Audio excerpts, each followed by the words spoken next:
Leadership, ಸಭೆಯ leadership. ನಾನು ಚರ್ಚ್ನ leadership ಅಂದಾಗ ದಯವಿಟ್ಟು ಅರ್ಥ ಮಾಡಿಕೊಡ್ರಿ. ಕ್ವಾಲಿಟಿ ಲೀಡರ್ಶಿಪ್ ನಮಗೆ ಮುಖ್ಯವಾಗಿರ್ತಾರೆ. Deep love for church members, ಉತ್ತಮವಾದಂಥ ಆಳವಾದಂಥ ಪ್ರೀತಿ ವಿಶ್ವಾಸಿಗಳ ಸಂಗಡ ಇರಬೇಕು. ಎವ್ರಿ ಬಿಲೀವರ್ಸ್, ಪ್ರತಿಯೊಂದು ವಿಶ್ವಾಸಿಗಳ ಸಂಗಡ. Area pastors, please love them, care them, guide them, lead them. ಅವ್ರನ್ನ ನಡೆಸಬೇಕು, ಅವ್ರನ್ನ ಪ್ರೊಟೆಕ್ಟ್ ಮಾಡಬೇಕು, ಅವ್ರನ್ನ ಫೀಡ್ ಮಾಡಬೇಕು, ವಾಕ್ಯದಿಂದ ಉರಿದುಂಬಿಸ್ಬೇಕು, ಆತ್ಮದಲ್ಲಿ ಚಲಿಸುವಂತೆ ಅವ್ರನ್ನ ನಾವು ಪ್ರೇರಣೆ ಮಾಡ್ತಾನೇ ಇರಬೇಕು. ಅವರ ಆತ್ಮಿಕರಾಗಿ ಬೆಳೆದು ಬರೋದಕ್ಕೆ ಹೆಚ್ಚಿನ ತೂಕ ಕೊಡಬೇಕು. ಒಂದು ಥೆಸಲೋನಿಕರಿಗೆ ಬರೆದ ಪತ್ರಿಕೆ 2ನೇ ಅಧ್ಯಾಯದ 8ನೇ ವಾಕ್ಯ. Book of first Thessalonian chapter 2 verse 8. ನೀವು ನಮಗೆ ಅತಿ ಪ್ರಿಯರಾದ ಕಾರಣ ನಾವು ನಿಮ್ಮಲ್ಲಿ ಮಮತೆ ಉಳ್ಳವರಾಗಿ, ಮಮತೆ, ಲವ್, ಪ್ರೀತಿಯಿಂದ, ಕನಿಕರದಿಂದ ದೇವರ ಸುವಾರ್ತೆಯನ್ನು ಹೇಳುವುದಕ್ಕೆ ಮಾತ್ರವಲ್ಲದೆ ನಿಮಗೋಸ್ಕರ ಪ್ರಾಣವನ್ನೇ ಕೊಡುವುದಕ್ಕೂ ಸಂತೋಷಿಸುವರಾದೆವು. ಸಭೆಗೆ, ವಿಶ್ವಾಸಿಗಳಿಗೋಸ್ಕರ ಪ್ರಾಣ ಕೊಡೋದಕ್ಕೂ ಸಿದ್ಧರಾಗಬೇಕು, ಮಮತೆ ಉಳ್ಳವರಾಗಿರಬೇಕು.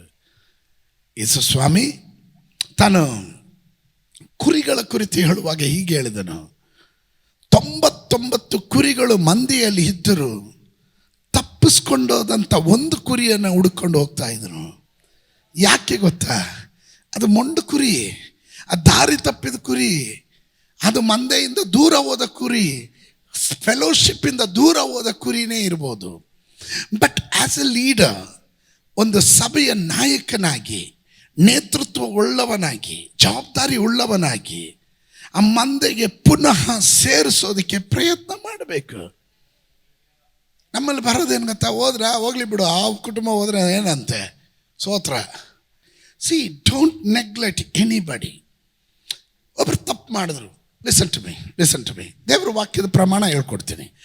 ಒಬ್ರು ತಪ್ಪು ಮಾಡಿದ್ರು, ಏನು ಮಾಡಬೇಕು? ಅವ್ರನ್ನ ವ್ಯಕ್ತಿಗತವಾಗಿ ಉಪದೇಶ ಮಾಡಬೇಕು.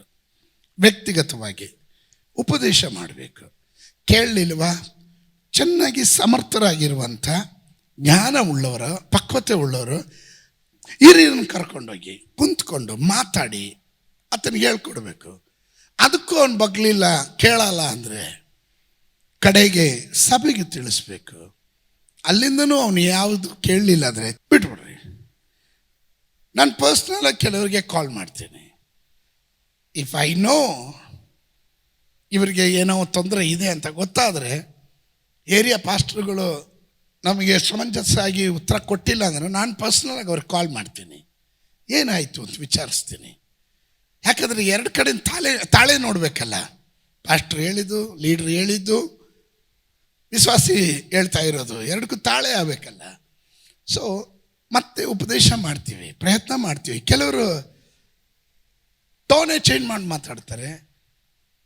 ನಮಗೆ ಆವಾಗಲೇ ಗೊತ್ತಾಗ್ಬಿಡುತ್ತೆ ಇದು ಗುಣ ಹೊಂದೋದಲ್ಲ. ತಿತ್ಕೊಳ್ಳೋ ಮನಸ್ಸುಳ್ಳೋದಾದರೆ ತಕ್ಷಣವಾಗಿ ನಮ್ರತೆಯಿಂದ ಮಾತನಾಡಕ್ಕೆ ಸ್ಟಾರ್ಟ್ ಮಾಡ್ತಾರೆ. ಇಲ್ಲವಾ ಅದು ಗಾನ್ ಕೇಸ್ ಅಂತ. ಅಂದರೆ ಕೆಲವೊಂದನ್ನು ಉಪ್ಪಿಗೋಸ್ಕರ ಮಡಗಿರ್ತಾರೆ, ಉಪ್ಪಿಗೆ ಹಾಕೋಕ್ಕೆ ಅಂತ. ಈ ಒಳ್ಳೆ ಮರಗಳನ್ನು ಕೆತ್ತಬೋದು. ಈ ಮರದಲ್ಲಿ ಗಂಟಿರುತ್ತೆ ನೋಡ್ರಿ, ಗಂಟು. ಅದನ್ನು ಇಲ್ಲೊಂದು ಉಳಿಯಿಂದ ಇಲ್ಲೂ ಹೊಡೆದ್ರೆ ಇತ್ ಕಡೆ ಎಲ್ಲಾದರೂ ಎಗರ್ಬಿಟ್ಟಿರುತ್ತೆ, ಶೇಪಿಗೆ ಬರಲ್ಲ. ಕಾರಣ ಈ ಗಂಟಿರೋದ್ರಿಂದ. ಕೆಲವರಿಗೆ ಇಂಥ ಗಂಟುಗಳು ಇದೆ ಸ್ವಭಾವದಲ್ಲಿ, ಅವ್ರನ್ನ ಶೇಪಿಗೆ ತರೋಕ್ಕಾಗಲ್ಲ. ಎಷ್ಟೇ ಪ್ರಯತ್ನ ಮಾಡ್ರಿ, ಅವ್ರು ನಾವು ಹೇಳೋ ಟೈಮಲ್ಲಿ ಚೆನ್ನಾಗಿ ಕೇಳಿಸ್ಕೊತಾರೆ. ಆಮೇಲೆ ತಿರ್ಗಾ ಅವ್ರ ಜೀವನ ಹಂಗೆ ಹೋಗುತ್ತೆ ಅಲ್ಲೇ. ಆಮೇನ್. ಓಕೆ, ನೀವು ನಮಗೆ ಅತಿ ಪ್ರಿಯರಾದ ಕಾರಣ ನಾವು ನಿಮ್ಮಲ್ಲಿ ಮಮತೆ ಉಳ್ಳವರಾಗಿ ಏನಿರಬೇಕಾಗಾದ್ರೆ ಸೇವಕರಲ್ಲಿ deep love for church members. ಸಭೆಯ ನಾಯಕರು ಅರ್ಥ ಮಾಡ್ಕೊಳ್ಬೇಕು. ಆಮೇಲೆ ಸುವಾರ್ತೆಯನ್ನು ಹೇಳುವುದಕ್ಕೆ ಮಾತ್ರವಲ್ಲದೆ ನಿಮಗೋಸ್ಕರ ಪ್ರಾಣವನ್ನೇ ಕೊಡುವುದಕ್ಕೆ ಸಂತೋಷಿಸುವರಾದೆವು.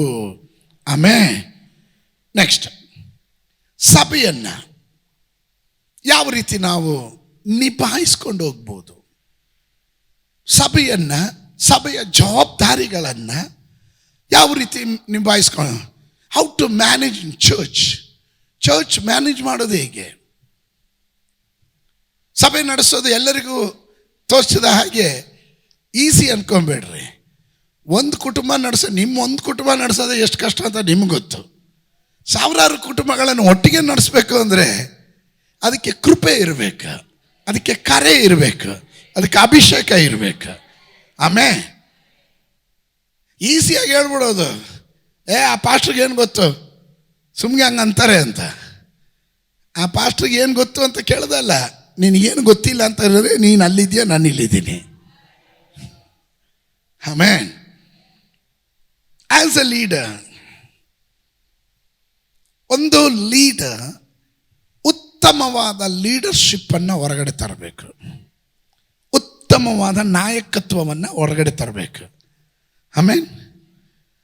ನನಗೆ ಭಾಳ ಸಂತೋಷ ಅಂದರೆ ನಮ್ಮ ಸಭೆಯಲ್ಲಿ ಯಾರು ಹೊರಗಡೆಯಿಂದ ಸೇವೆಯನ್ನು ಅಥವಾ ಬೈಬಲ್ ಕಾಲೇಜುಗಳಿಂದ ಗ್ರ್ಯಾಜುಯೇಟ್ ಆಗಿ ಇಲ್ಲಿ ಬಂದು ಸೇವೆ ಮಾಡೋರಲ್ಲ. ನಮ್ಮ ಸೇವೆಯಲ್ಲಿ ಬೆಳೆದವರೇ ಇವತ್ತು ನಮ್ಮ ಸಭೆಯ ಪಾಸ್ಟರ್ಗಳ ಲೆವೆಲಲ್ಲಿ ಬೆಳೆದಿದ್ದಾರೆ. A good leader provide A good leadership.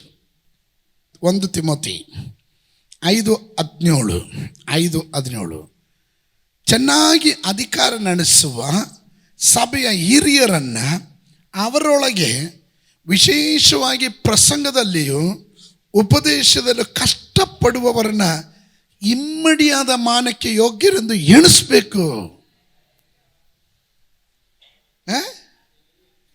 ಲೀಡರ್ಶಿಪ್ನಲ್ಲಿ ಯಾರಾದರೂ ಒಳ್ಳೆ ಕೆಲಸಗಳನ್ನು ಮಾಡಿದ್ರೆ you must encourage them, you must appreciate them, you must honour them. ಅವರನ್ನ ಗೌರವಿಸಬೇಕು. ಹಲೋ ಅರ್ಥ ಆಗ್ತಾ ಇದೆಯಾ? ಅದರಲ್ಲೂ ಎಕ್ಸ್ಪೆಷಲಿ ಪ್ರಸಂಗದಲ್ಲಿ, ಉಪದೇಶದಲ್ಲಿ, ನಿಮ್ಮನ್ನು ವಾಕ್ಯದಲ್ಲಿ ಚೆನ್ನಾಗಿ ಎಂಕರೇಜ್ ಮಾಡೋರನ್ನ ಡಿಸ್ಕರೇಜ್ ಮಾಡೋಕ್ಕೆ ಹೋಗ್ಬೇಡ್ರಿ. ನಿಮಗೇನು ಗೊತ್ತು, ಏನು ಪ್ರಸಂಗ ಚೆನ್ನಾಗೇ ಇರಲಿಲ್ಲ, ನನಗೆ ನಿಮಗಿಂತ 5 ಪಾಯಿಂಟ್ ಜಾಸ್ತಿಯೇ ಗೊತ್ತಿತ್ತು. ಎಡ್ ವೈಟ್ ತೋರಿಸ್ಬೇಡ್ರಿ. ಆಮೇಲೆ ಸಭೆಯಲ್ಲಿ ಮಾನಕ್ಕೆ ಯೋಗ್ಯರೆಂದು ಎಣಿಸುವವರನ್ನು ಸನ್ಮಾನಿಸಬೇಕು. ದೇವರ ಉಪದೇಶದಲ್ಲಿ, ವಿಶೇಷವಾಗಿ ಪ್ರಸಂಗದಲ್ಲಿ ನೀವು ಯೋಚನೆ ಮಾಡ್ತೀರ, ಪ್ರಸಂಗ ಅಂದರೆ ಏನಪ್ಪ, ಏನು 1 ಗಂಟೆ ಕಾಲ ಅಲ್ಲಿ ಮೈಕ್ ಹಿಡ್ಕೊಂಡು ನಿಂತ್ಕೊಂಡ್ಬಿಟ್ಟು ಮಾತಾಡ್ಬಿಡುತ್ತಾನೆ. ನೀವು ಅಲ್ಲಿ ಕುತ್ಕೊಂಡಾಗ ಹಂಗೆ ಅನಿಸುತ್ತೆ. ಇಲ್ಲಿ ಬನ್ನಿರಿ, 1 ಗಂಟೆ ಬೇಡ, 5 ನಿಮಿಷ ಕೊಡ್ತೀನಿ, ನಿಂತ್ಕೊಳ್ರಿ ಇಲ್ಲಿ. ಮೊಣಕಾಳು 2 ಟಮಟೆ ಹೊಡೆಯುತ್ತೆ.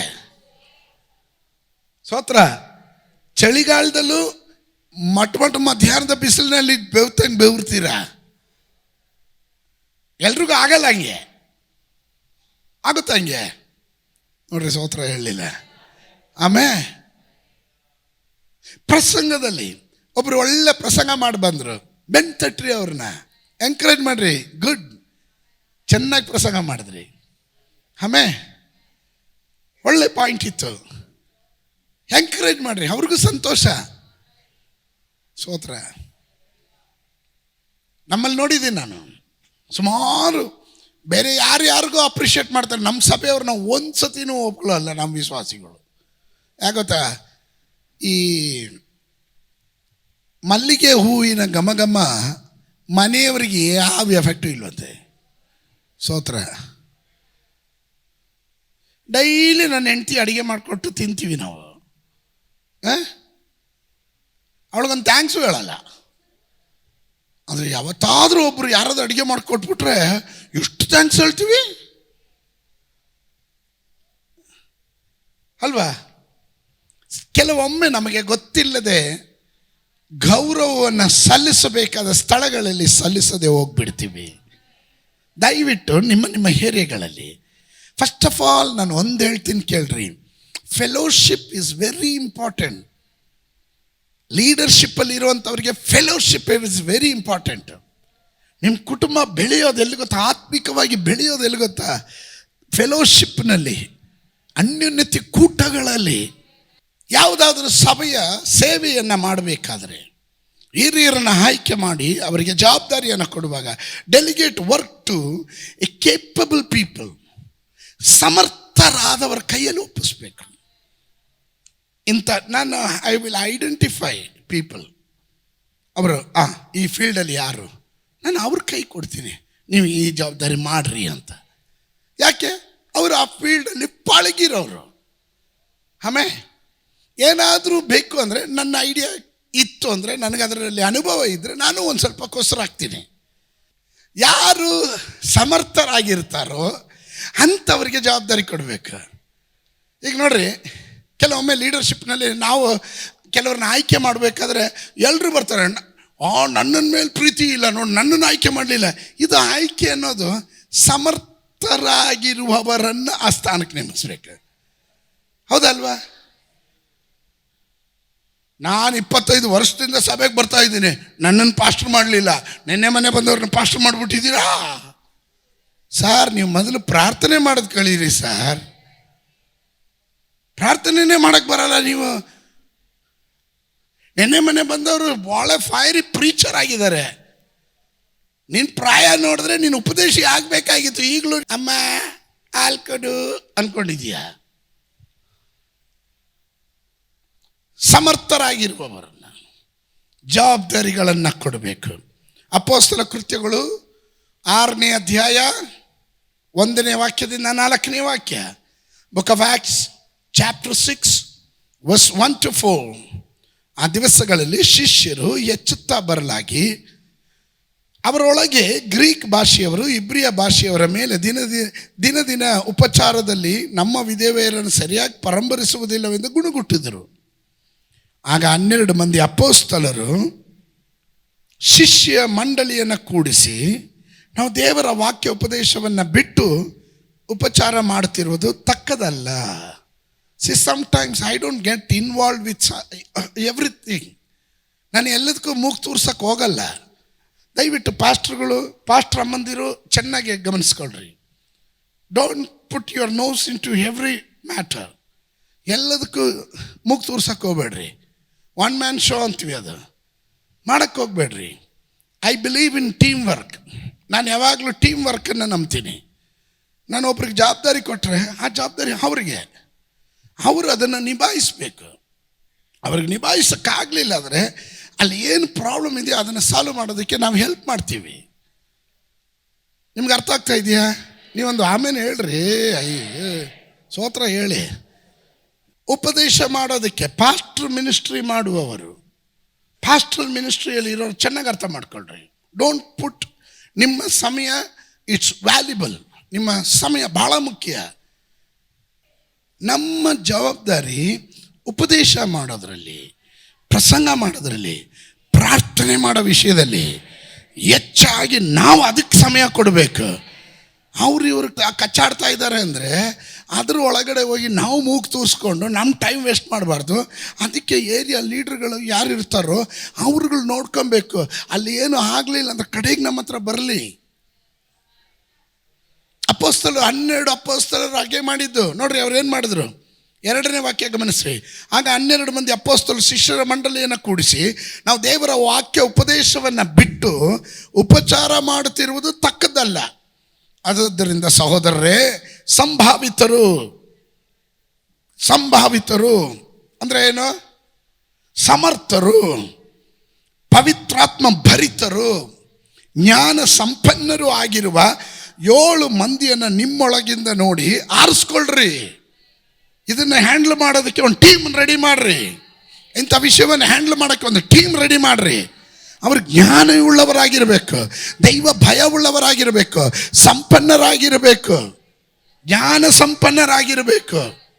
ಆಮೇಲೆ ಒಂದು ವಿಷಯ ಬಂದರೆ ಅದನ್ನು ಹ್ಯಾಂಡ್ಲ್ ಮಾಡೋದಂಥ ಜವಾಬ್ದಾರಿ ಉಳ್ಳವರಾಗಿರಬೇಕು. Are you with me? ನೀವು ನನ್ನ ಜೊತೆ ಇದ್ದೀರಾ?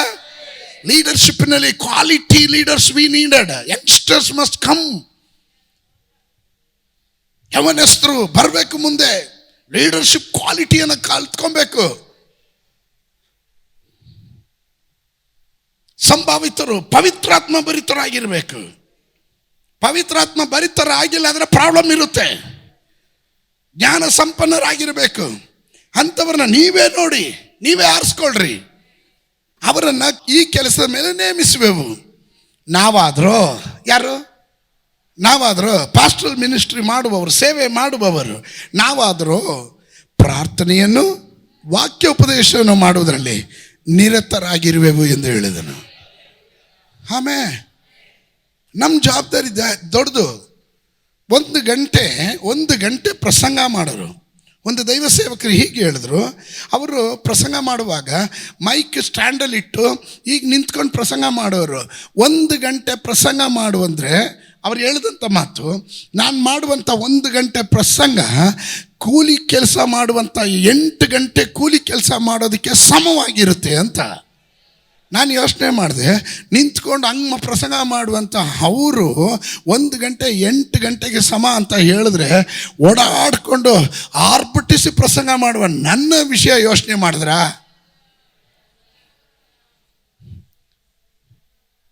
ಹೆಂಗೆ ಅಂತ ಕೇಳಿದ್ವಿ.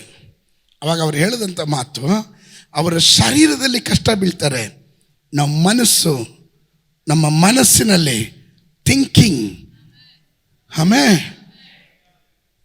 ಕಂಪ್ಯೂಟರ್ ಕೆಲಸ ಮಾಡೋನು ಚೇರಲ್ಲಿ ಕುತ್ಕೊಂಡು AC ರೂಮಲ್ಲಿ ಕುತ್ಕೊಂಡೇ ಕೆಲಸ ಮಾಡೋದು, ಹೌದಲ್ವಾ?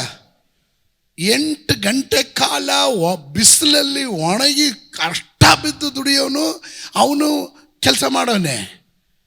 ಅವನು ಬಳಲಿ ಹೋಗ್ತಾನೆ, ಇವನು ಬಳಲಿ ಹೋಗ್ತಾನೆ. ಅವನು ನೋಡ್ಬಿಟ್ಟು ಇವನು ಕೇಳಬಾರ್ದು, ನೀನೇನು ಬಿಡಪ್ಪ ಚೇರಲ್ಲಿ ಕುತ್ಕೊಂಡು AC-ಯಲ್ಲಿ ಕುತ್ಕೊಂಡು ಆರಾಮಾಗಿ ಕೂತ್ಬಿಟ್ಟು ಬರ್ತೀಯ ಅಂದರೆ ಅವನು ಬಳಲಿದ್ದು ಹೆಂಗೆ ಗೊತ್ತಾ? ಇವನು ತಲೆ ಉಪಯೋಗಿಸ್ತಾ ಇಲ್ಲ, ಇವನು ಶರೀರ ಉಪಯೋಗಿಸ್ತಾ ಇದ್ದಾನೆ, ಅವನು ತಲೆ ಉಪಯೋಗಿಸ್ತಾ ಇದ್ದಾನೆ. ಇವತ್ತು ಮಾನಸಿಕ ಒತ್ತಡ ಜಾಸ್ತಿ ಆಗ್ತಾ ಇರೋದು ಯಾರಿಗೆ? ಕೂಲಿ ಕೆಲಸದವ್ರಿಗಲ್ಲ. ಯಾರಿಗ್ರಿ BP ಜಾಸ್ತಿ? ಕೂಲಿ ಕೆಲಸ ಮಾಡೋರ್ಗಲ್ಲ. ಎಲ್ಲ IT-BTಯಲ್ಲಿ ಕೆಲಸ ಮಾಡೋರು ಜಾಸ್ತಿ ಇದ್ದಾರೆ ನೋಡ್ರಿ. ಪ್ರೆಷರ್ ಏನು ಕೇಳಿದ್ರು ಪ್ರೆಷರ್, ತುಂಬ ಪ್ರೆಷರ್, ಡಿಪ್ರೆಷನ್. ನಾಯಕತ್ವದಲ್ಲಿ ಇರುವವರು ಬರ್ಕೊಳ್ರಿ, be gentle and sparing in the use of authority. ನಾಯಕತ್ವದಲ್ಲಿರೋ, this is very important. Be gentle and sparing in the use of authority. ನಿಮ್ಮ ಜವಾಬ್ದಾರಿಯನ್ನು ನಾಯಕತ್ವದಲ್ಲಿ ಇರುವಾಗ ನಿಮ್ಮ ಕೈಯಲ್ಲಿ ಸಿಕ್ಕಿರುವಂಥ ಅಥಾರಿಟಿಯನ್ನು ಪೌಲನು ಸಭೆಗೆ 1 ಥೆಸಲೋನಿಕರಿಗೆ ಬರೆದ ಪತ್ರಿಕೆ 2:7 ಗಮನಿಸ್ರಿ. ತಾಯಿಯು ತನ್ನ ಮಕ್ಕಳನ್ನು ಪೋಷಿಸ್ತಾಳೋ ಎಂಬಂತೆ ನಾವು ನಿಮ್ಮ ಮಧ್ಯದಲ್ಲಿ ವಾತ್ಸಲ್ಯದಿಂದ ನಡೆದುಕೊಂಡಿದ್ದೆವು. ಒಂದು ತಾಯಿ ಮಗುವನ್ನು ಪೋಷಿಸುವ ಹಾಗೆ ನಾವು ನಿಮ್ಮ ಮಧ್ಯದಲ್ಲಿ ವಾತ್ಸಲ್ಯದಿಂದ ನಡೆದುಕೊಂಡೆವು ಅಂತ. ಹಂಗಂದ್ರೆ ಒಂದು ಲೀಡರ್ ತಾನು ನಾಯಕ, ಲೀಡರ್ಶಿಪ್. ನನಗೆ ಅನೇಕರನ್ನ ಗೊತ್ತು, ಎಷ್ಟು ಹಂಬಲ್, ಎಷ್ಟು ಗೌರವ, ಏನು ನಮ್ರತೆಯಲ್ಲಿರ್ತಾರೆ ಗೊತ್ತಾ? ಇವರ ಸ್ವಭಾವ, ಇವ್ರ ಕ್ಯಾರೆಕ್ಟರ್ ಎಲ್ಲ ನೋಡಿ ಇವ್ರನ್ನ ಲೀಡರ್ಶಿಪ್ ತಂದುಬಿಟ್ರೆ ಅವತ್ತಿಂದ ಹಂಬಲ್ನೆಸ್ ಇರೋಲ್ಲ. ಏನು ನಾವು ಸಭೆ ಲೀಡ್ರು ಹೇಳಿ ಅನ್ನೋ ರೀತಿ ದರ್ಪದ ಮಾತುಗಳು, ಅಹಂಕಾರದ ಮಾತುಗಳು ನಾವು ಮಾಡಬಾರ್ದು. ನೋಡಿ, ಸ್ತೋತ್ರ ಹೇಳಿಲ್ಲ. ಈಗ ಇಂಥ ಟೈಮಲ್ಲಿ ಸ್ತೋತ್ರ ಹೇಳ್ಬೇಕು. ನೀವು ಮಾಡಬಾರ್ದು. Be gentle, be gentle. ನಮ್ರತೆಯಿಂದ, ವಾತ್ಸಲ್ಯದಿಂದ. ಫಿಲೋಮನಿಗೆ ಬರೆದ ಪತ್ರಿಕೆ 1ನೇ ಅಧ್ಯಾಯ, ಇರೋದೇ 1 ಅಧ್ಯಾಯ. 1ನೇ ಅಧ್ಯಾಯ ಅಂದಿದ್ದ ಇನ್ನೂ 2 ಪೇಜ್ ತಿರುಗಿಸಿ ನೋಡ್ತಾ ಇನ್ನೂ ಎಷ್ಟು ಅಧ್ಯಾಯ ಇದೆ ಅಂತ. ಇರೋದು 1 ಅಧ್ಯಾಯ, 8 ಮತ್ತು 9ನೇ ವಾಕ್ಯ. ಆದ ಕಾರಣ ನಿನಗೆ ಯುಕ್ತವಾದದನ್ನು ಆಜ್ಞಾಪಿಸುವುದಕ್ಕೆ ನನಗೆ ಕ್ರಿಸ್ತನಲ್ಲಿ ಪೂರ ಅಧಿಕಾರವಿದ್ದರು. ಅಪೊಸ್ತಲನಾದಂಥ ಪೌಲನು ಫಿಲೋಮನಿಗೆ ಹೇಳ್ತಾ ಇದ್ದಾನೆ, ನನಗೆಲ್ಲ ಅಧಿಕಾರ ಇದ್ದರು, ಹಾಗೆ ಆಜ್ಞಾಪಿಸದೆ. I am not commanding you. ಮುದುಕನು ಯಾರು? ಪೌಲನಿಗೆ ಏನಾಗಿದ್ದಾನೆ? ಮುದುಕನು. ಈಗ ಕ್ರಿಸ್ತ ಯೇಸುವಿನ ನಿಮಿತ್ತ ಸೆರೆಯವನಾಗಿರುವ ಈ ಪೌಲನೆಂಬ ನಾನು ಪ್ರೀತಿಯ ನಿಮಿತ್ತ ನಿಮ್ಮನ್ನು ಬೇಡಿಕೊಳ್ಳುತ್ತೇನೆ. Look at that. ನಿಮಗೆ ಅದರ ಕಾಂಟೆಕ್ಸ್ಟ್ ಗೊತ್ತಾಗಬೇಕು, ಅದರ ಹಿನ್ನೆಲೆ ಗೊತ್ತಾಗಬೇಕು. ಅಪೊಸ್ತಲನಾದಂಥ ಪೌಲನು ಈಗ ಮುದುಕನಾಗಿದ್ದಾನೆ, ತಾನು ಸೆರೆಮನೆಯಲ್ಲಿದ್ದಾನೆ, ರೋಮಾಪುರದ ಸೆರೆಮನೆಯಲ್ಲಿದ್ದಾನೆ, ಜೈಲಲ್ಲಿದ್ದಾನೆ. ಫಿಲೋಮನಿಗೆ ಬರೀತಿರುವಂಥ ಪತ್ರಿಕೆಯ ಉದ್ದೇಶ, ಪೌಲನು ರೋಮ ಕಾರಾಗೃಹದಲ್ಲಿ ಇದ್ಕೊಂಡು ಈ ಪತ್ರಿಕೆಯನ್ನು ಬರಿತಾ ಇರೋದು. ಫಿಲೋಮನ ಮನೆಯಲ್ಲಿ ಆರಾಧನೆ ನಡೀತಾ ಇತ್ತು. ಫಿಲೋಮನ ಮನೆಯಲ್ಲಿ ಚರ್ಚ್ ಇತ್ತು. ಆ ಚರ್ಚಿನ ಪಾಸ್ಟ್ರು ಫಿಲೋಮನ ಮಗ. ಅಲ್ಲಿನ ಪಾಸ್ಟ್ರಲ್ ಮಿನಿಸ್ಟ್ರಿ ಮಾಡ್ತಾ ಇದ್ದನು. ಅಲ್ಲಿನ ಹಿರಿಯನು ಫಿಲೋಮನ ಆಗಿದ್ದನು. ಇವರ ಮನೆಯಲ್ಲಿ ಕೆಲಸ ಮಾಡುವವನೊಬ್ಬ ಇದ್ದ. ಅವನ ಹೆಸರು ಒನೋಸಿಮೋಸ್ ಅಂತ. ಒನೋಸಿಮೋಸ್ ಅನ್ನೋದು ಅದರ ಹೆಸರಿನ ಅರ್ಥ ಪ್ರಾಫಿಟಬಲ್, ಲಾಭದಾಯಕವಾಗಬೇಕಾದವನು. ಪ್ರಾಫಿಟಬಲ್. ಒನೋಸಿಮೋಸ್ ಅಂದರೆ ಪ್ರಾಫಿಟಬಲ್. ಇವನು ದಾಸನಾಗಿರ್ತಾನೆ, ಕೆಲಸ ಮಾಡ್ತಾ ಇರ್ತಾನೆ. ಒಂದು ದಿನ ಇವರ ಮನೆಯಿಂದ ಕಳ್ಳತನ ಮಾಡಿಬಿಡ್ತಾನೆ. ಕೆಲಸಗಾರ ಕಳ್ಳತನ ಮಾಡಿ ಮನೆ ಬಿಟ್ಟು ಓಡೋಗ್ಬಿಡ್ತಾನೆ. ಆನಂತರ ಇವನು ಸೆರೆ ಸಿಗ್ತಾನೆ, ಕೈದಿ ಆಗ್ತಾನೆ. ಇವನನ್ನು ತಗೊಂಡೋಗಿ ರೋಮಾಪುರದಲ್ಲಿರುವಂಥ ಪೌಲನು ವಾಸ ಇದ್ದಂಥ ಅದೇ ಸೆರೆಮನೆಯಲ್ಲಿ ಈ ಒನೋಸಿಮೋಸನನ್ನು ಅಲ್ಲಾಕ್ತಾನೆ. ಒನೋಸಿಮೋಸನು ಪೌಲನ ಅವನಿಗೆ ಸುವಾರ್ತೆ ಸಾರಕ್ಕೆ ಸ್ಟಾರ್ಟ್ ಮಾಡ್ತಾನೆ. ಪೌಲನ ಸುವಾರ್ತೆ ಕೇಳ್ತಿದ್ದಾಗಲೇ ಇವನು ನನಗೂ ಗೊತ್ತಿದೆ, ನಾನು ಇಂಥ ಕಡೆಯಿಂದ ಬಂದೆ ಅಂತ ಹೇಳ್ತಾನೆ. ಹುಡುಕೊಂಡು ಬಂದರೆ ಫಿಲೋಮನ ಅಡ್ರೆಸ್ ಹೇಳ್ತಾನೆ. ಅಷ್ಟರಲ್ಲಿ ಒನೋಸಿಮೋಸನು ತನ್ನ ತಪ್ಪನ್ನು ಚೆನ್ನಾಗಿ ಅರ್ಥ ಮಾಡ್ಕೋತಾನೆ, ಪಾಪ ಅರಿಕೆ ಮಾಡ್ತಾನೆ, ಇನ್ನು ಮೇಲೆ ಮಾಡೋದಿಲ್ಲ ಅಂತಾನೆ. ದೇವರ ವಾಕ್ಯದಿಂದ ಅವನನ್ನು ಪೌಲನ ಶುದ್ಧಿ ಮಾಡ್ತಾನೆ, ಅವನು ನಿರ್ಮಲನಾಗ್ತಾನೆ. ಆಗ ಪೌಲನು ಇದೇ ಒನೋಸಿಮೋಸನನ್ನು ಇವನು ಬಿಡುಗಡೆ ಆದಾಗ ವಾಪಸ್ಸು ಫಿಲೋಮನ ಮನೆಗೆ ಕಳಿಸೋದಿಕ್ಕೆ ಬರೆಯುವಂಥ ಪತ್ರಿಕೆನೇ ಫಿಲೋಮನ ಪತ್ರಿಕೆ. ಮನೇಲಿ ಥರ ಮಾಡಿಬಿಟ್ಟು ಹೋದರೆ ಮತ್ತೆ ಅವನ್ನ ಮನೆಗೆ ಸೇರಿಸ್ಕೋತೀವ? ಮನೆಗೆ ಸೇರಿಸ್ಕೊಳಲ್ಲ. ನಾವೇನು ಮಾಡ್ತೀವಿ? ಪೌಲ್ನೇ ನೀವು ಸೇವಕರು ಅಂತ ಗೌರವ ಕೊಡ್ತೀವಿ, ಆದರೆ ನಮ್ಮ ಮನೆಗೆ ಮಾತ್ರ ಸೇರಿಸ್ಕೊಳಲ್ಲ, ಅವನನ್ನು ಮಾತ್ರ ಅಂಗೀಕರಿಸಲ್ಲ. ನೀವು ಸ್ತೋತ್ರ ಹೇಳ್ದೆ ಇದ್ದಾಗ ನನಗೆ ಅರ್ಥ ಆಯಿತು. ಕರೆಕ್ಟಾ? ಪ್ರೀತಿಯನ್ನು ಕ್ಷಮಿಸ್ಬಿಟ್ಟಿದ್ದೀವಿ. ಅವನು ಎಲ್ಲಾದರೂ ಹೋಗಲಿ, ಹೆಂಗಾದ್ರೂ ಇರಲಿ, ನಂಗೆ ಕ್ಷಮಿಸ್ಬಿಟ್ಟಿದ್ದೀವಿ. ಮತ್ತೆ ಇನ್ನು ಕೇಸ್ಗೆ ಸಾಕಲ್ಲ, ಬಿಟ್ಬಿಟ್ಟಿದ್ವಿ. ಪೌಲನು ಹೇಳ್ತಾನೆ, ನೋಡು, ಅವನು ಏನಾದರೂ ನಿನಗೆ ಕೊಡಬೇಕಾಗಿದ್ದರೆ, ಅಂದರೆ ನಿಮ್ಮ ಮನೆಯಿಂದ ಕತ್ಕೊಂಡೋಗಿ ಇರುವಂಥದ್ರಲ್ಲಿ ಏನಾದರೂ ಇತ್ತು ಅಂದರೆ ನೀನು ಅದನ್ನು ನನ್ನ ಲೆಕ್ಕಕ್ಕೆ ಹಾಕು, ನನ್ನ ಲೆಕ್ಕಕ್ಕೆ ಹಾಕು, ಅವನನ್ನು ಕ್ಷಮಿಸಿ ನೀನು ಪುನಃ ಅಂಗೀಕರಿಸು ಅಂತ. ಅದನ್ನು ಪೌಲನು ಫಿಲೋಮನ ಮೇಲೆ ದರ್ಪದಿಂದ ಹೇಳ್ತಾ ಇಲ್ಲ, ಆಜ್ಞೆಯಿಂದ ಹೇಳ್ತಾ ಇಲ್ಲ, ನಮ್ರತೆಯಿಂದ ಹೇಳ್ತಾ ಇದ್ದಾನೆ. ನೋಡ್ರಿ, ಪದ ಗಮನಿಸ್ರಿ, ಈಗ ಗಮನಿಸ್ರಿ. ಫಿಲೋಮನಿಗೆ ಬರೆದ ಪತ್ರಿಕೆ 1:8-9. ಪೌಲನ ರೈಟಿಂಗ್ ಬ್ಯೂಟಿಫುಲ್. ಗಮನಿಸ್ರಿ. ನಿಮಗೆ ಇಂಟ್ರೆಸ್ಟ್ ಇದೆಯಾ ಬೈಬಲ್ ಸ್ಟಡಿ? ಕಲಿತಾ ಇದ್ದೀರಾ ಏನಾದರೂ? ಫಿಲೋಮನು ಬರೆಯುವಂಥ ರೈಟಿಂಗ್ ನೋಡ್ರಿ. ಆದ ಕಾರಣ ನಿನಗೆ ಯುಕ್ತವಾದುದನ್ನು ಆಜ್ಞಾಪಿಸುವುದಕ್ಕೆ ನನಗೆ ಕ್ರಿಸ್ತನಲ್ಲಿ ಪೂರ ಅಧಿಕಾರವಿದ್ರು. ಫಿಲೋಮನಿಗೆ ಅಧಿಕಾರಯುತವಾಗಿ ಹೇಳೋದಕ್ಕೆ ಅಧಿಕಾರ ಇದ್ರು. ಪೌಲನ್ನು ರಿಕ್ವೆಸ್ಟ್ ಮಾಡೋ ಅವಶ್ಯಕತೆ ಇಲ್ಲ. ಹೇ, ನಾನೊಬ್ಬರನ್ನ ಕಳಿಸ್ತಾ ಇದ್ದೀರಾ, ಅಂಗೀಕರಿಸೋ. ಸ್ತೋತ್ರ. ನಾನಾದರೆ ಚಂದ್ರಮೌಳಿ ಹತ್ರ ಹೇಳ್ಬೋದು, ಮೌಳಿ ಇಂಥವ್ರು ಬರ್ತಾರೆ, ಅಂಕಲ್ ಅವರಾ, ಆಯಿತು, ಅವ್ರ ಹತ್ರ ಎಲ್ಲ ಮಾತಾಡಿದ್ದೇನೆ, ಅವ್ರು ಸೇರಿಸ್ಕೋ, ಹಿಂಗೆ ಹೇಳ್ದೆ. Okay uncle. ಅವನು ಹಂಗೆ ಹೇಳೋದು, ಹೌದಲ್ವಾ? ಫಿಲೋಮನನು ಹಾಗೆ. ಪೌಲನು he was not using that authority. ಆ ಅಧಿಕಾರವನ್ನ ಫೋರ್ಸ್ಫುಲ್ಲಿ ಯೂಸ್ ಮಾಡ್ತಾ ಇಲ್ಲ, ಆ ನಮ್ರತೆಯಿಂದ ಹೇಳ್ತಾ ಇದ್ದೇನೆ. That is the beauty of the leader. ಸ್ತೋತ್ರ ಹೇಳ್ರಿ.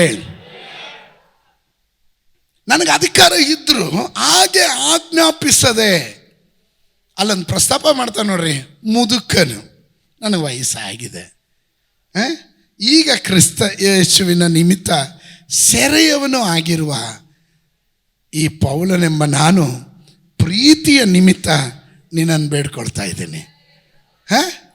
ಸ್ತೋತ್ರ. I am senior to you, I am father to you, ಇದೆಲ್ಲ ಹೇಳ್ತಾ ಇದ್ದಾನೆ. ನಾನು ದೇವರ ಸೇವೆಯಲ್ಲಿ ಸೆರೆಮನೆಯಲ್ಲಿದ್ದೀನಿ, ನೀನು ಒಳ್ಳೆ ಹೊರಗಡೆ ಇದೆಯಾ, ಚೆನ್ನಾಗಿದೆಯಾ, ಬಟ್ ನಾನು ದರ್ಪದಿಂದ ಕೇಳ್ತಾ ಇಲ್ಲಪ್ಪ, ನಾನು ನಿನ್ನ ಹತ್ರ ಬೇಡ್ಕೊಳ್ತಾ ಇದ್ದೀನಿ. ಯಾರಿಗೋಸ್ಕರ? ಕಳ್ಳನಾದ ಒನಸಿಮೋಸನಿಗೋಸ್ಕರ. ಆಮೇಲೆ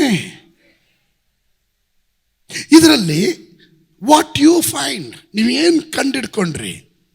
ಆ್ಯಸ್ ಎ ಲೀಡರ್, ಒಂದೊಂದು ಲೀಡರ್ ನಾಯಕತ್ವದಲ್ಲಿ ಇರುವವನು ಯಾವಾಗಲೂ ರಿಕ್ವೆಸ್ಟ್ ಮಾಡೋದ್ರಲ್ಲಿ ಇರಬೇಕು. Brother, can you do it? Can you do it brother? ಆಗುತ್ತಾ? ಸ್ತೋತ್ರ. ಅವ್ರು ಆಗಲ್ಲ ಅಂದ್ಬಿಟ್ರೆ ಮುನಿಸ್ಕೊಳ್ಬೇಡ್ರಿ. ನಮ್ಮಲ್ಲಿರೋಂಥ ದೊಡ್ಡ ಪ್ರಾಬ್ಲಮ್ ಏನು ಗೊತ್ತಾ? ಬ್ರದರ್ ಅದು ಮಾಡಿಬಿಡಿ ಬ್ರದರ್. ಆಗಲಿಲ್ಲ ಪಾಸ್ಟ್ರೆ, ಇವತ್ತು ಆಗಲ್ಲ. ಹೌದಾ? ಆಯ್ತು ಹೋಗಿ. ಒಂಥರ ಮಾತಾಡಬೇಡ್ರಿ. ವಿ ಹ್ಯಾವ್ ಟು ಚೆಕ್ ಅವ್ರ ಪ್ರಾಬ್ಲಮ್ ಏನಿದೆ ಅಂತ. ಸಮ್ಟೈಮ್ಸ್ ಎಮರ್ಜೆನ್ಸಿ ಇದ್ರೆ ಹೇಳ್ಬೋದು, ಬ್ರದರ್ ಎಮರ್ಜೆನ್ಸಿ ಇದೆ. ಈಗ ನಾನು ಒನಸಿಮೋಸ್ನ ಸೇರಿಸ್ಕೋತೀನಿ, ಬೇಡ್ಕೊಂಡ್ರು, ಪೌಲ್ ಆಯಿತು ಓಕೆ ಅಂದ್ಬಿಟ್ಟು ಅವ್ನು ಬಂದಾಗ ಐ ಕಳ್ಳ ಹೊರಗಡಾಗ ಅಂದ್ಬಿಟ್ರೆ, ಜಸ್ಟ್ ಇಮೇಜ್. ಸಿ, ನೀವು ವಾಕ್ಯಗಳನ್ನು, ಚರಿತ್ರೆಯನ್ನು ಆ ಸಮಯಕ್ಕೆ ನೀವು ಇಳಿದು ಹೋಗಿ ಅಲ್ಲಿ ಹೆಂಗಿರ್ಬೋದು ಸೀನು ಅಂತ ಯೋಚನೆ ಮಾಡಬೇಕು. ನೀವು ವಾಕ್ಯ ಓದುವಾಗ ಅದನ್ನು ನೋಡ್ರಿ, ಸ್ವಲ್ಪ ಹಿಂದ್ಗಡೆ ಹೋಗ್ರಿ, ಹೆಂಗಿರ್ಬೋದು ಅವಾಗ, ಹಿಂಗೆ ಜೈಲಲ್ಲಿ ಹೆಂಗಿದ್ದಿರ್ಬೋದು. ಸ್ತೋತ್ರ. ಸೀನ್ ಯೋಚನೆ ಮಾಡ್ರಿ. ಸಿ, ನಾನು ಹೇಳಕ್ಕೆ ಬಂದಿದ್ದು, be gentle and sparing in the use of authority. ತೀತನಿಗೆ ಬರೆದ ಪತ್ರಿಕೆ, ಟೈಟಸ್ ಚಾಪ್ಟರ್ 2 ವರ್ಸ್ 15, 2:15. ಈ ಕಾರ್ಯಗಳ ವಿಷಯದಲ್ಲಿ ಬೋಧಿಸುತ್ತಾ, ಎಚ್ಚರಿಸುತ್ತಾ, ಪೂರ್ಣ ಅಧಿಕಾರದಿಂದ ಖಂಡಿಸುತ್ತಾ ಇರೋದು ಯಾರು ನಿನ್ನಂತೆ. ನೋಡ್ರಿ, 2 ಕಾರ್ಯಗಳನ್ನು ಅರ್ಥ ಮಾಡ್ಕೊಬೇಕು. The Christian life is always balanced life. 2 side ಅರ್ಥ ಮಾಡ್ಕೊಬೇಕು. ನಾವು ತಾಳ್ಮೆಯಿಂದ ಎಲ್ಲ ಕಡೆನೂ ಬೇಡ್ಕೊಳ್ಳೋಂಗಿಲ್ಲ. ಕೆಲ ಸಂದರ್ಭಗಳಲ್ಲಿ ನಮ್ಮ ಅಧಿಕಾರವನ್ನು ನಾವು ಉಪಯೋಗಿಸ್ಬೇಕು. ಖಂಡಿಸ್ಬೇಕಾದ ಕಡೆ ಬಂದರೆ, ಬ್ರದರ್ ನಾನು ನಿಮ್ಮ ಹತ್ರ ಬೇಡ್ಕೊಳ್ತಾ ಇದ್ದೀನಿ, ನಾನು ನಿಮ್ಮ ಪಾಸ್ಟ್ರು ಬೇಡ್ಕೊಳ್ತಾ ಇದ್ದೀನಿ, ಅಲ್ಲಲ್ಲ, ಅಲ್ಲಿ ಹೇಳ್ಬೇಕು, ಬ್ರದರ್ ರಾಂಗ್. ನಾನು 2 ತರ್ತಾ ಇದ್ದೀನಿ. ಒಂದು ಕಡೆ ನಿಮ್ಮ ಅಧಿಕಾರವನ್ನು ದುರುಪಯೋಗ ಮಾಡ್ಕೊಬೇಡ್ರಿ, ಆದರೆ ಎರಡನೇದಾಗಿ ನಿಮ್ಮ ಸ್ಥಾನಕ್ಕೆ ಅಗೌರವ ತರೋ ರೀತಿಯಲ್ಲಿ ಯಾರು ನಡ್ಕೊಳ್ಳೋದಕ್ಕೆ ಆಸ್ಪದ ಮಾಡಿಕೊಡ್ಬೇಡ್ರಿ. ಆಮೇನ್, ಆಮೇನ್. ನೋಡ್ರಿ, ವಾಕ್ಯ ನೋಡ್ರಿ, ತೀತನಿಗೆ ಬರೆದ ಪತ್ರಿಕೆ ಟೈಟಸ್ 2:15. ಈ ಕಾರ್ಯಗಳ ವಿಷಯದಲ್ಲಿ ಬೋಧಿಸುತ್ತಾ, ಎಚ್ಚರಿಸುತ್ತಾ, ಪೂರ್ಣ ಅಧಿಕಾರದಿಂದ ಖಂಡಿಸುತ್ತಾ ಇರು. ಯಾರು ನಿನ್ನನ್ನು ತಿರಸ್ಕರಿಸದ ಹಾಗೆ ನೋಡ್ಕೋ. ಆಮೇಲೆ ಫಸ್ಟ್ ಹೇಳಿದೇನು? ಹಂಬಲ್. ಈಗ ಹೇಳ್ತಾ ಇರೋದೇನು? Be strong. ಇದರ ಅರ್ಥ, ಯಾವ ಸಂದರ್ಭದಲ್ಲಿ ಎಲ್ಲಿ ನಿಮ್ಮ ಅಧಿಕಾರವನ್ನು ಹೇಗೆ ಉಪಯೋಗಿಸ್ಬೇಕು ಅನ್ನೋದು ಮನದಟ್ಟು ಮಾಡ್ಕೊಬೇಕು. cannot be used everywhere the same authority, same tone. ಎಲ್ಲ ಕಡೆಗಳಲ್ಲಿ ಹಂಗೆ ಮಾಡಕ್ಕೆ ಹೋಗ್ಬೇಡ್ರಿ. ಆಮೇಲೆ ಮನೆಗೆ ಹೋದಾಗ ಪ್ರೈಸ್ ದಿ ಲಾರ್ಡ್ ಸಿಸ್ಟರ್ ಅಂತ ಎಂಟಿ ಕರೆದ್ಬಿಟ್ಟಿರ. ಆಮೇಲೆ ಹೌದಲ್ವಾ?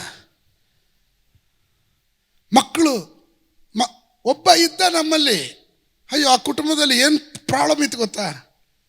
ಮನೆಗೆ ಹೋದನ್ನು ಏನು ಜಗಳ ಗೊತ್ತಾ? ಮನೆಯಲ್ಲಿ ಹೆಂಡ್ತಿ ಗೌರವ ಕೊಡಲ್ಲ. ಹೆಂಡ್ತಿ ಬಂದು ಹೇಳಿದ್ರು, ಏನು ಪಾಸ್ಟ್ರೆ ಮನೆಯಲ್ಲೂ ಇವರು ಸೇವಕರು ನನ್ನ ಗೌರವ ಕೊಡು ಅಂತಾರೆ, ನಾನು ಇವ್ರ ಹತ್ರ ಬಿಚ್ಚು ಮಾತಾಡಂಗೇ ಇಲ್ಲ.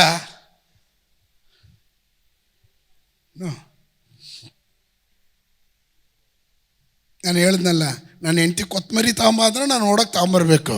ಅಲ್ಲಿ ನಾನು ಇಂಟರ್ನ್ಯಾಷನಲ್ ಪ್ರೀಚರು ಹೇಳೋಕ್ಕಾಗುತ್ತಾ? ತಂದು ಕೊಡ್ರಿ ನೀವು ಗಂಡ, ನೀವು ಹೌದು ಓಡೋಕೆ ತಗೊಂಬಂದು ಕೊಡ್ತೀವಿ. ಯಾಕೆ ಕೊಡ್ತೀವಿ? ಯಾರಾದರೂ ಇದ್ದರೆ ಅವ್ರು ಮಾಡ್ತಾರೆ.